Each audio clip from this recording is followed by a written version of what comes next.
tycker get mig en hirik Sentana batek Chaptes me hinkai hirsante Me passe hate pnate Me passe hate pnate.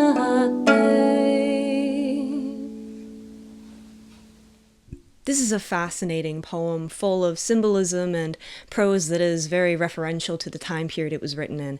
This is a Ramesside piece of love poetry, and so it happened after the whole fiasco with Akhenaten, which means that there is a kind of a trend of personal piety going on in this New Kingdom era, as well as a relation of love to the coming of a festival, which is, I think, one of the most fascinating and beautiful parts of this poem. This poem comes from Ostracon Borchardt, I think just one. I'm not quite sure of the number, but it is one of Borchardt's ostracons. And I will link down below, obviously, where you can go read about it and go read it yourself. I found this particular poem in The Rituals of Love in Ancient Egypt by John C. Darnell, and it has the full transliteration as well as the English translation and an analysis of the piece itself, which is much more in-depth than what I'm about to go into, so I would recommend you go read it. But there's a very deep connection of this song to festival celebrations. It's from the viewpoint of a woman talking to a man, her beloved, and again we are faced with the term of endearment, my brother, which means my beloved, or my sister, which also means my beloved, gendered terms, of course. But the female singer in the beginning basically describes a festival. May you cross over to me with musicians, beer, and instruments fit for a god, basically. And she states very clearly that it is a holiday to see her beloved. This is, of course, very reminiscent of the New Kingdom festivals where a god would emerge from the temple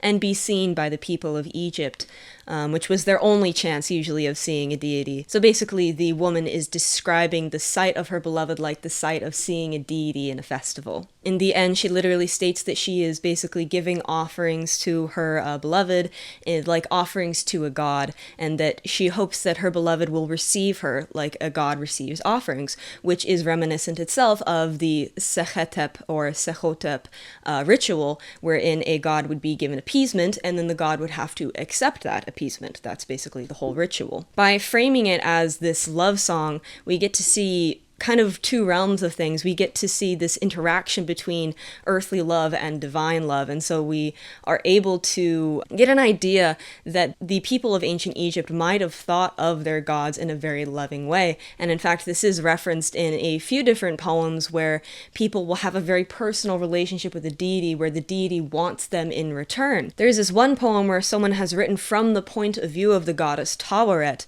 where Taweret says, "Oh mine, Pahu, mine and my own," which is basically her crying out that she loves her servant, her devotee. In his publication, John C. Darnell puts this very eloquently. The woman is in place, visited by the man, who comes with the human and comestible accoutrements of festival. She receives him worshipfully, and he in turn treats her with a similar deference due to divinity. The individual microcosm of human interactions reflects the macrocosm of God and temple. Human sexual relations embody the interactions of the male and female aspects of divinity. So overall, a very beautiful and meaningful song, and I hope that you enjoyed listening to my rendition of it as much as I enjoyed performing and composing it, because it really is a delight, especially when the lyrics are so sweet and beautiful. So thank you for watching, and I hope to see you in the next video.